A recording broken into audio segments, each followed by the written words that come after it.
O Mahabharata, de Krishna de Vaipayana Vyasa. Livro 14, Asvamedha Partva. Tendo-me curvado a Narayana, Inara o principal dos seres masculinos, como também a deusa Sarasvati, a palavra Jaya deve ser proferida. Capítulo 50. Avô responde. Relação de natureza e Purusha. Qualidades dos elementos. Brahmana disse. Bem, então eu declararei para vocês o que vocês perguntaram. Saibam o que foi dito por um preceptor para um discípulo que foi até ele.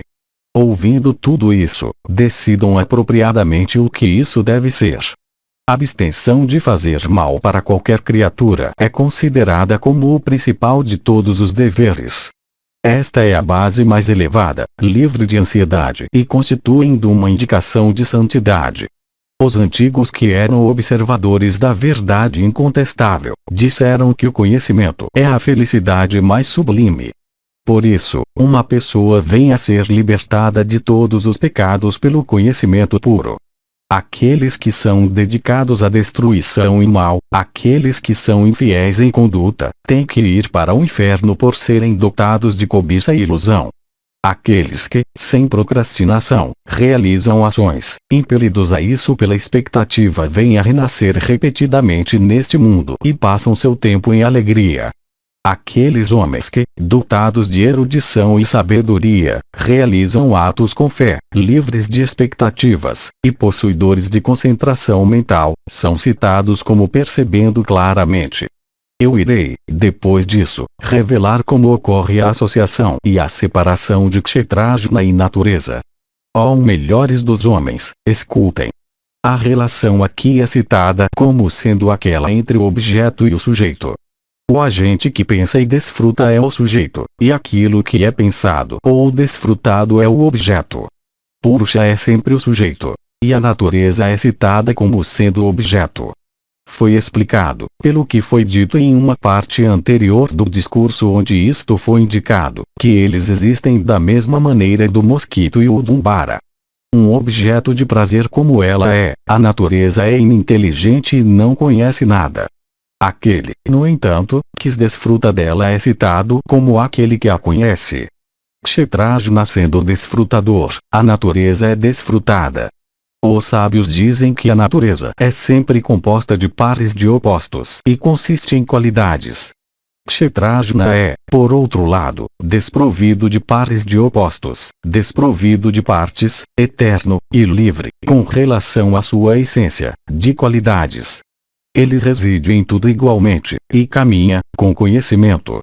Ele sempre desfruta da natureza, como uma folha de lótus desfruta da água. Possuidor de conhecimento, ele nunca é maculado, mesmo se trazido em contato com todas as qualidades. Sem dúvida, Purusha é livre como uma gota de água oscilante na folha do lótus. Esta é a conclusão certa das escrituras, que a natureza é a propriedade de Purusha. A relação entre esses dois, Purusha e natureza, é como aquela que existe entre a matéria e seu fabricante. Como alguém entra em um local escuro levando uma luz com ele, assim mesmo aquele que deseja o Supremo procede com a luz da natureza. Isto é, com o conhecimento da verdade que é adquirido através da natureza. Contanto que matéria e qualidade que são como óleo e pavio existam, a luz brilha. A chama, no entanto, se extingue quando matéria e qualidade ou óleo e pavio estão esgotadas. Assim a natureza é manifesta, enquanto Purusha é citado como imanifesto.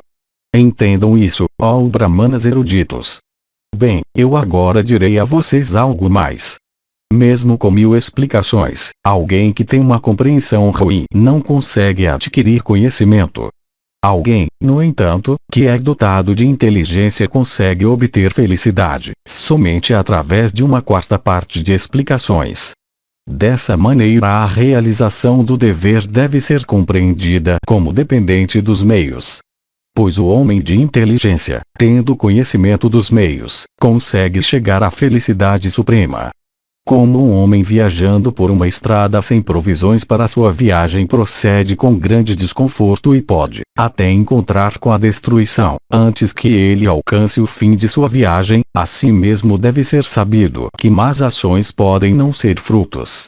Alguém que procede em uma jornada deve se abastecer com os recursos necessários, do contrário ele sem dúvida sofrerá desconforto ou até encontrará com a destruição. Dessa maneira, na jornada da vida, uma pessoa deve se munir com conhecimento como os recursos. Ela pode então evitar todo desconforto e perigo. A ação não constitui os recursos adequados.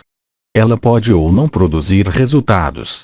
O exame do que é agradável e do que é desagradável em si mesmo é produtivo de benefício. Isto é, alguém não deve se preocupar muito com o exterior. O progresso na vida de um homem que é privado da percepção da verdade é como aquele de um homem que viaja temerariamente em uma longa estrada não vista antes. O progresso, no entanto, daqueles que são dotados de inteligência é como aquele de homens que viajam pela mesma estrada, sobre um carro ao qual estão unidos corcéis velozes e que se move com rapidez.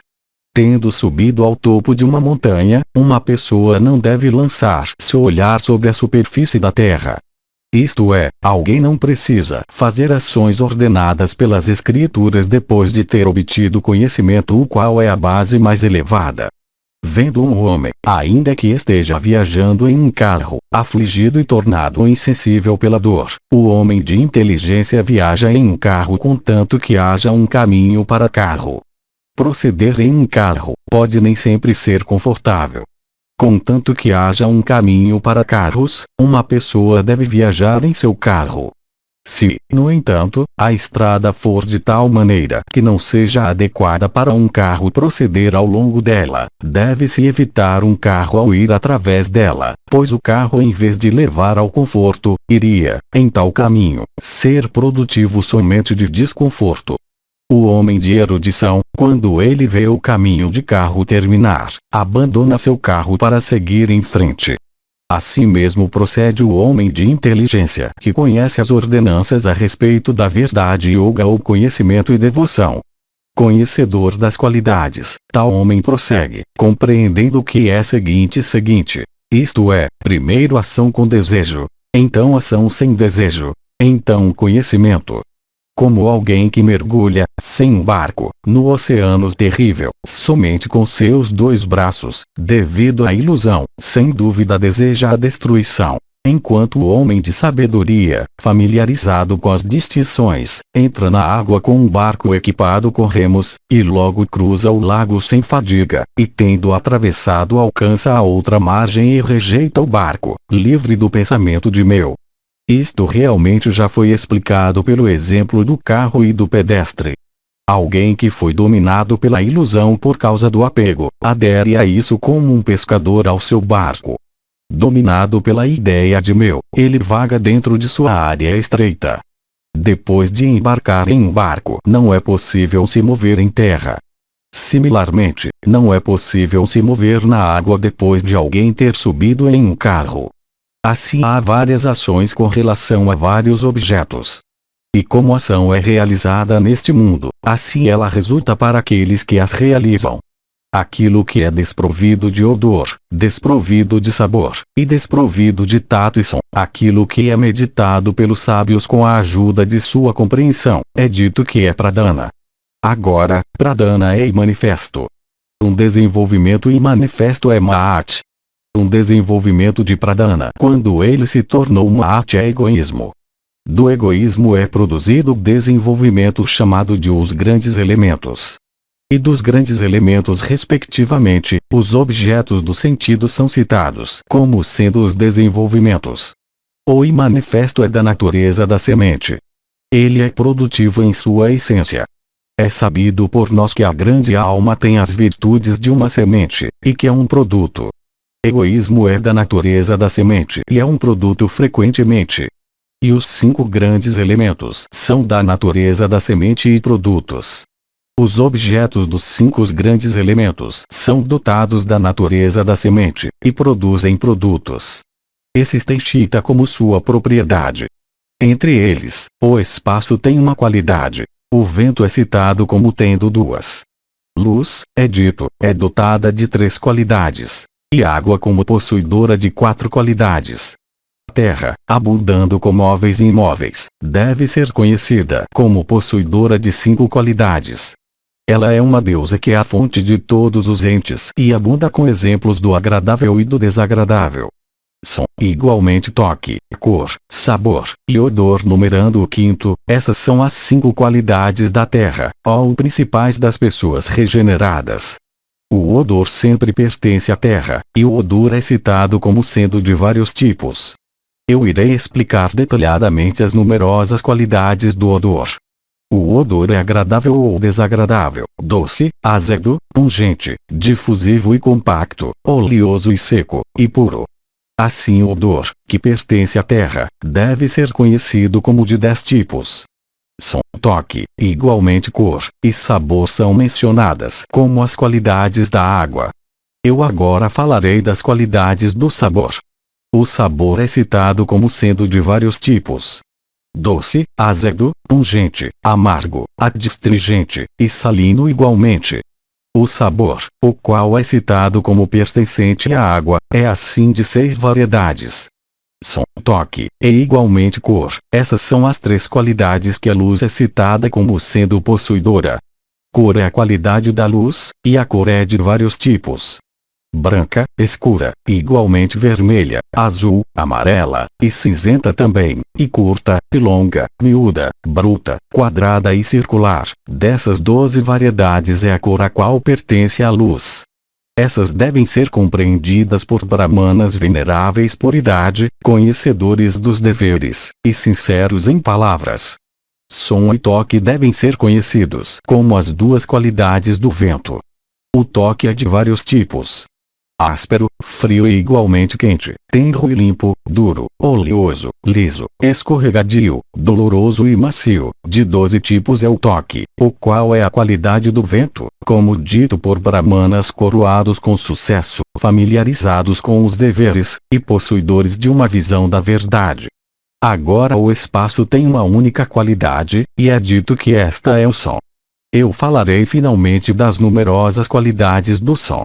Shadaja, Rishabha, junto com Gandhara, Madhyama, e igualmente Panchama. Depois disso deve ser conhecido Nishada, e então Daivata. Essas são as notas da escala musical hindu. Além desses, há sons agradáveis e sons desagradáveis, breves, e de muitos ingredientes.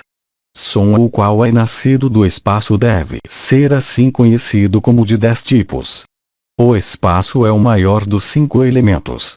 O egoísmo está acima dele. Acima do egoísmo está a compreensão. Acima da compreensão está a alma.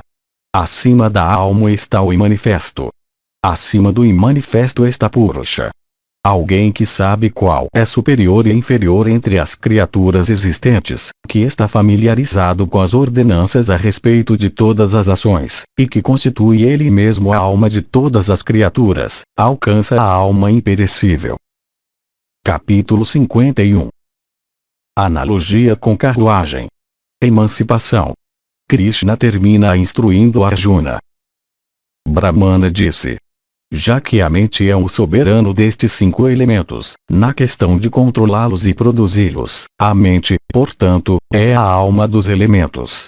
A mente sempre preside sobre os grandes elementos. A compreensão manifesta poder, e é chamada de kshetrajna. A compreensão opera sobre o que é colocado perante ela pela mente. A compreensão é, portanto, por assim dizer, o Senhor exercendo poder ou soberania, sendo servido pela mente. A mente atrela os sentidos como um cocheiro atrela bons corcéis. Os sentidos, a mente e a compreensão estão sempre unidos ao kshetrajna. A alma individual, montando na carruagem a qual grandes corcéis estão unidos e que tem a compreensão como as rédeas, passeia por todos os lados. Com todos os sentidos ligados a ele como corcéis, com a mente como o cocheiro, e a compreensão como as rédeas eternas, existe o grande carro Brahman. Realmente, aquele homem dotado de erudição e sabedoria que sempre compreende o carro Brahman dessa maneira, nunca é dominado pela ilusão no meio de todas as entidades. Esta floresta de Brahman começa com o imanifesto e termina com os objetos grosseiros. Ela inclui entes móveis e imóveis, e recebe luz da radiância do Sol e da Lua, e é adornada com planetas e constelações.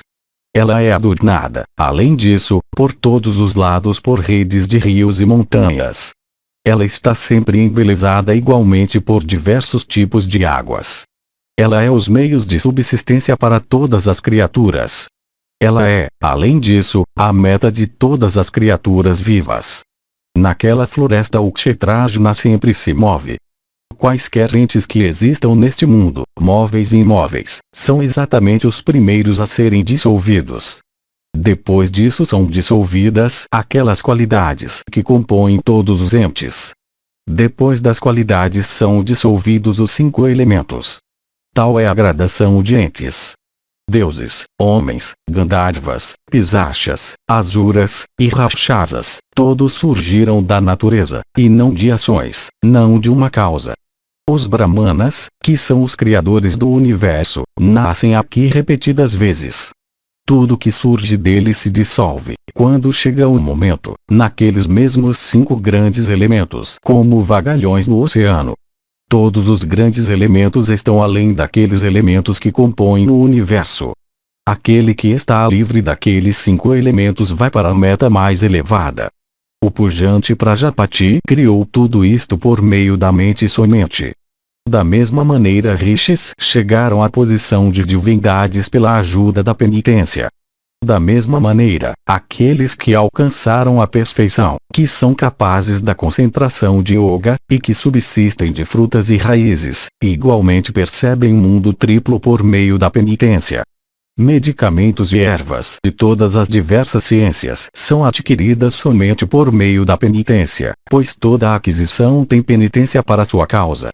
O que quer que seja de aquisição difícil, difícil de aprender, difícil de vencer, difícil de transpor, são todos realizáveis pela penitência, pois a penitência é irresistível. Alguém que bebe licores alcoólicos, alguém que mata um brahmana, alguém que rouba, alguém que destrói um feto, alguém que viola o leito de seu preceptor, vem a ser purificado de tal pecado por meio de penitência bem realizada. Seres humanos, pitris, divindades, animais sacrificais, animais e aves, e todas as outras criaturas móveis e imóveis, por sempre se dedicarem às penitências, se tornam coroados com êxito somente pela penitência. De modo semelhante, as divindades, dotadas de grandes poderes de ilusão, alcançaram o céu. Aqueles que sem ociosidade realizam ações com expectativas, sendo cheios de egoísmo, se aproximam da presença de Prajapati. Aqueles de grande alma, no entanto, que são desprovidos do sentimento de posse e livres de egoísmo através da pura contemplação de yoga, chegam às regiões grandiosas e mais sublimes. Aqueles que melhor compreendem o eu, tendo atingido a contemplação de yoga e tendo suas mentes sempre alegres, entram na acumulação imanifesta de felicidade. Aquelas pessoas que estão livres da ideia de meu como também do egoísmo e que nascem depois de terem chegado à plenitude da contemplação yoga, entram quando eles partem desta vida na região sublime reservada para os grandes, isto é, o imanifesto. Nascido do mesmo princípio e manifesto e alcançando o mesmo mais uma vez, livre das qualidades de ignorância e paixão, e aderindo somente à qualidade da bondade, alguém fica livre de todo pecado e cria todas as coisas. Isto é, cria todas as coisas por chegar à condição da causa universal, pois o imanifesto é a causa universal. Entre tal pessoa e a alma suprema não há diferença. Tal deve ser conhecido como sendo Kshetrajna em perfeição. Aquele que o conhece, conhece o Veda. O homem que lê o livro chamado Veda não é realmente conhecedor do Veda. Aquele, no entanto, que conhece Kshetrajna é considerado como realmente conhecendo o Veda. Obtendo conhecimento puro em consequência do controle da mente, o asceta deve repousar autocontrolado. Uma pessoa necessariamente se torna aquilo na qual sua mente está colocada. Esse é um mistério eterno. Aquilo que tem em manifesto como seu início e as qualidades grosseiras como seu fim, é citado como tendo necessidade como sua indicação. Mas vocês compreendem aquilo cuja natureza é desprovida de qualidades. De 2 sílabas é Mrityū, morte. De 3 sílabas é o Brahman eterno. Sentimento de posse é morte, e o oposto do sentimento de posse é o eterno. O argumento é que Mrityū ou morte sendo de 2 sílabas, a correspondência é justificável entre ele e Mama ou sentimento de posse, o qual também é de 2 sílabas. Igualmente no caso de Brahman e Namama. Naturalmente, o que se quer dizer por sentimento de posse sendo morte e não sentimento de posse sendo Brahman ou emancipação, não pode ser ininteligível para alguém que leu cuidadosamente os capítulos precedentes. Alguns homens que são levados por má compreensão louvam a ação. Aqueles, no entanto, que figuram entre os antigos de grande alma nunca louvam a ação. Pela ação uma criatura nasce com corpo o qual é composto de 16. Isto é, os 5 grandes elementos, 5 órgãos de conhecimento com a mente, e os 5 órgãos de ação. Conhecimento verdadeiro consome Purusha. Eu com consciência do corpo, Jiva. O verdadeiro conhecimento destrói essa condição de Jiva, pois o homem de conhecimento se identifica com o universo e por meio disso se assimila a Brahman. Isso mesmo é que é altamente aceitável para comedores de Amrita. Ou seja, para aqueles que nunca ingerem algum alimento sem oferecerem porções dele para as divindades, pitris, e convidados. Portanto, aqueles cuja visão se estende até o outro fim dos oceanos de vida não têm atração por ações. Este Purusha Jiva, desprovido da consciência de corpo, no entanto, é cheio de conhecimento e não cheio de ação. Não morre quem compreende ele que é imortal, imutável, incompreensível, eterno e indestrutível, ele que é a alma dominada e que transcende todos os vínculos. Aquele que compreende dessa maneira a alma a qual não há nada anterior, que é incriada, imutável, invencível e incompreensível mesmo para aqueles que são comedores de nêctar, certamente se torna ele mesmo incompreensível e imortal por esses meios. Expulsando todas as impressões e reprimindo a alma na alma, ele compreende aquele Brahman auspicioso ao qual não existe nada superior. Após a compreensão se tornar clara, ele consegue obter tranquilidade. A indicação de tranquilidade é como o que ocorre em um sonho. Em um sonho o que é visto é tudo irreal. Dessa maneira, quando a tranquilidade foi obtida, todos os arredores se tornam irreais. Nilakanta diz que quando a tranquilidade foi obtida, a alma vive sem apego ao corpo e aos objetos externos. De fato, a alma então vive completamente em si mesma, assim como ela trabalha no decorrer de um sonho. Essa é a meta daqueles emancipados, que estão concentrados no conhecimento. Eles contemplam todos aqueles movimentos que são nascidos de sucessivos desenvolvimentos. O sentido é que eles veem todos os objetos mundanos, presentes, passados e futuros, os quais são, naturalmente, devido ao desenvolvimento de causas anteriores. Essa é a meta daqueles que não são apegados ao mundo. Essa é a prática eterna. Essa é a aquisição dos homens de conhecimento. Esse é o modo de conduta não reprovado. Essa meta pode ser alcançada por alguém que é igual para todas as criaturas, que é sem vínculos, que é sem expectativas, e que olha igualmente para todas as coisas. Eu agora declarei tudo para vocês, ó principais dos rishis regenerados.